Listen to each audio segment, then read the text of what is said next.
হেই, আজকে আমি তোমাদের জন্য নিয়ে এসেছি 30টি ইংরেজি শব্দ। এই ওয়ার্ডগুলো কিন্তু তোমরা হয়তো আগে শোনোনি, কিন্তু এই ওয়ার্ডগুলোর মিনিং তোমরা সবাই জানো। তাহলে চলো শুরু করা যাক। Number 1, anticipate. অ্যান্টিসিপেট মানে কোনো কিছু আগে থেকে জানা, বেসিক্যালি পূর্বজ্ঞান। এখানে দেখো, লোকটির আগে থেকেই ব্যাগটি পছন্দ ছিল। লোকটির আগে থেকে ব্যাগটি কেন পছন্দ ছিল? তার কারণ লোকটি ব্যাগটা সম্পর্কে আগে থেকেই জানতো। সো বেসিক্যালি অ্যান্টিসিপেট মানে পূর্বজ্ঞান। Number 2, articulate. আর্টিকুলেট মানে স্পষ্ট, ক্লিয়ারলি। এই যেমন ধরো, তোমাকে কেউ যদি জিজ্ঞেস করে এই লোকটি কি গোলকিপার, তুমি অবশ্যই বলবে অবভিয়াসলি গোলকিপার। এই যে তুমি ক্লিয়ারলি বললে এই লোকটি গোলকিপার, এটাকেই বলা হয় আর্টিকুলেট। Number 3, citation. সাইটেশন মানে অর্ডার টু কাম, মানে তুমি কাউকে ডাক দিলে সে সঙ্গে সঙ্গে তোমার কথা শুনে চলে আসলো। এই যেমন ধরো, এখানে ওয়েটার সার্ভ দ্য ওয়াটার। এখানে কি হয়েছিল, যখন তার ওয়েটারকে ডাক দিয়েছিল তখন সঙ্গে সঙ্গে ওয়েটার এসে তাদের ওয়াটার দিচ্ছে। এটাই হচ্ছে সাইটেশন, মানে অর্ডার টু কাম। নাম্বার 4, করেলেট। করেলেট মানে একজন আরেকজনের সাথে সম্পর্ক যুক্ত করা। এই যেমন ধরো, একজন প্রিস্ট দুজনের মধ্যে বিয়ের মাধ্যমে তাদের মধ্যে সম্পর্ক স্থাপন করছে, একেই বলা হয় correlate. Number 5, crucial. Crucial means important বা গুরুত্বপূর্ণ, মানে খুবই দরকারি। যেমন ধরো, এখানে কোচটা ওদেরকে বোঝাচ্ছে আজকের দিনটা খুবই গুরুত্বপূর্ণ। আজকে যদি তারা ভালোভাবে না খেলতে পারে তাহলে তারা জিততে পারবে না। তাহলে ক্রুশিয়াল মিন্স ইম্পর্টেন্ট বা গুরুত্বপূর্ণ। Number 6, demonstrate. ডেমনস্ট্রেট মানে প্রমাণ দেওয়া, শো প্রুফ বা প্রদর্শনীয় বলতে পারো। যেমন দেখো, এই সায়েন্টিস্টটা বিভিন্ন ধরনের কেমিক্যাল রিয়েকশন করিয়ে কিছু একটা ডেমনস্ট্রেট করছে। তাহলে ডেমনস্ট্রেট মিন্স প্রমাণ দেওয়া বা প্রদর্শনী। নাম্বার 7, ডিফিক্ট। ডিফিক্ট মানে কথার মাধ্যমে কোনো কিছু সুন্দরভাবে ফুটিয়ে তোলা।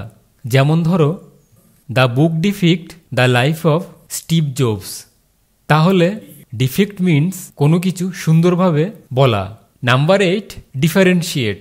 ডিফারেন্সিয়েট মানে পার্থক্য, সেপারেট মানে আলাদা আর কি।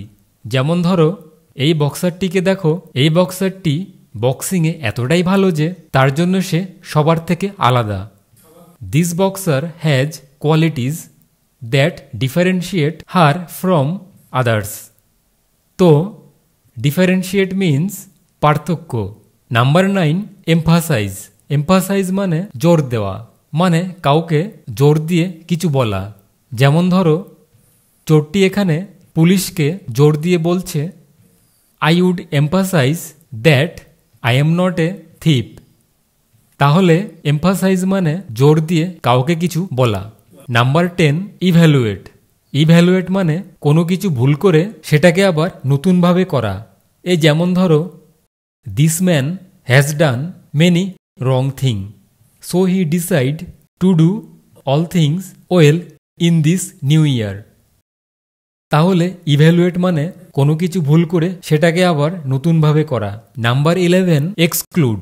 এক্সক্লুড মানে বাদ দেওয়া বা ছাঁটাই করা, মানে ফায়ার্ড। যেমন ধরো, this man has been exclude out of his office. তাহলে এক্সক্লুড মানে ছাঁটাই করা, বাদ দেওয়া। নাম্বার 12, এক্সপোজিটরি। এক্সপোজিটরি মানে বর্ণনা করা বা ব্যাখ্যা করা। যেমন ধরো, the architect explain the structure of the house to his assistant.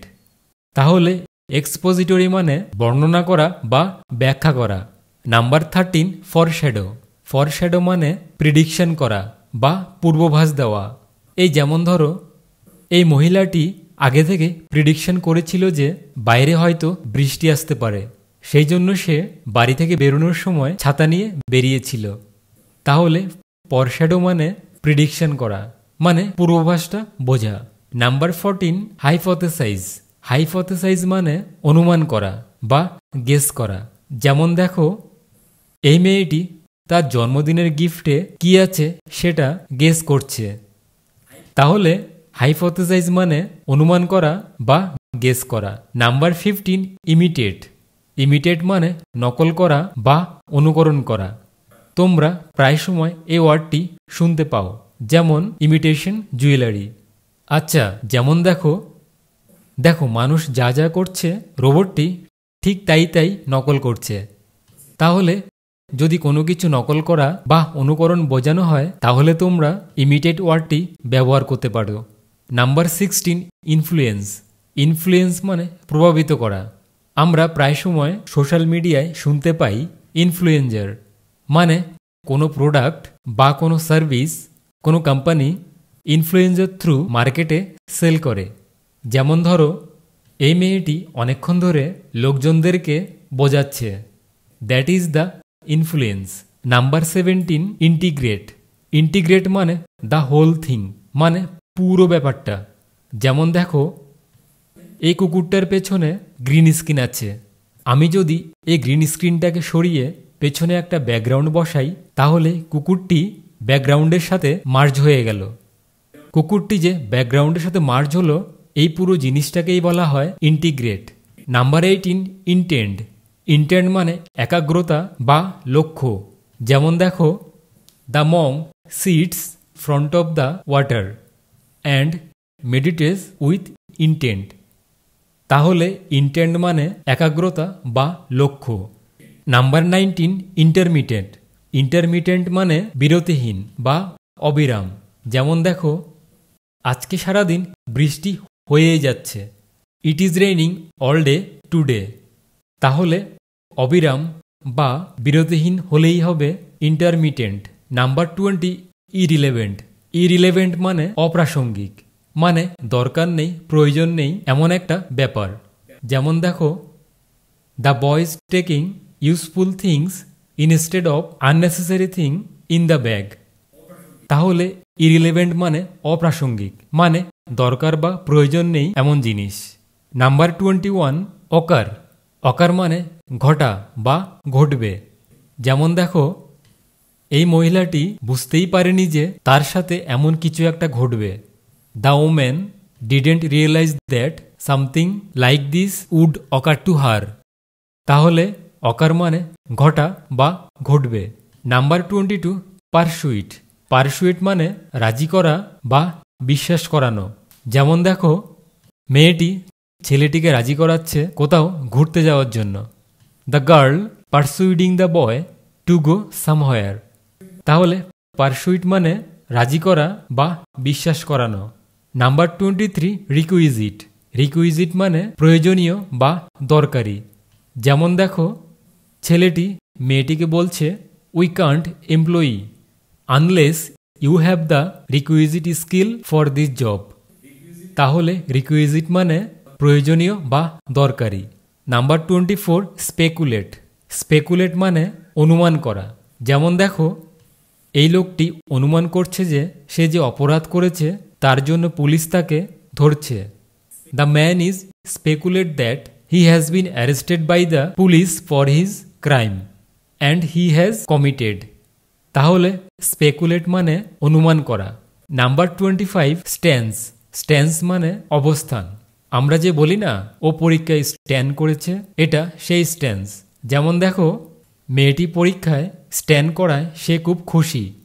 তাহলে স্ট্যান্স মানে কোনো কিছুর অবস্থান। Number 26, strategy. স্ট্র্যাটেজি মানে কৌশল বা ট্রিক। যেমন দেখো, wow, how did the man become so rich? What strategy did the man follow? তাহলে স্ট্র্যাটেজি মানে কৌশল বা ট্রিক্স। Number 27, substitute. সাবস্টিটিউট মানে বিকল্প পদ্ধতি বা পরিবর্তে। যেমন দেখো, it is very good to eat vegetable substitute of junk food. তাহলে সাবস্টিটিউট মানে বিকল্প পদ্ধতি বা পরিবর্তে। নাম্বার 28, সাকসিন্ট। সাকসিন্ট মানে সংক্ষিপ্ত, শর্ট, ব্রিফ। যেমন দেখো, this is necessary to keep all the document succinct. তাহলে সাকসিন্ট মানে সংক্ষিপ্ত বা ব্রিফ। Number 29, trace. ট্রেস মানে চিহ্ন বা দাগ। যেমন দেখো, the thief steal the car but he doesn't know that the police will trace him and catch him. তাহলে ট্রেস মানে চিহ্ন বা দাগ। Number 30 viewpoint. Viewpoint মানে যে জায়গা থেকে কোনো জিনিস ভালোভাবে দেখা যায়। Let's see example. This is the best place to see the city from here. তাহলে ভিউ পয়েন্ট মানে যে জায়গা থেকে কোনো জিনিস ভালোভাবে দেখা যায়। তো ফ্রেন্ডস, এরই সাথে শেষ হয়ে গেল আজকের 30টা ইংরেজি শব্দ। তো দেখা হচ্ছে পরের ভিডিওতে আরও নতুন কিছু টপিকস নিয়ে। Thanks for watching.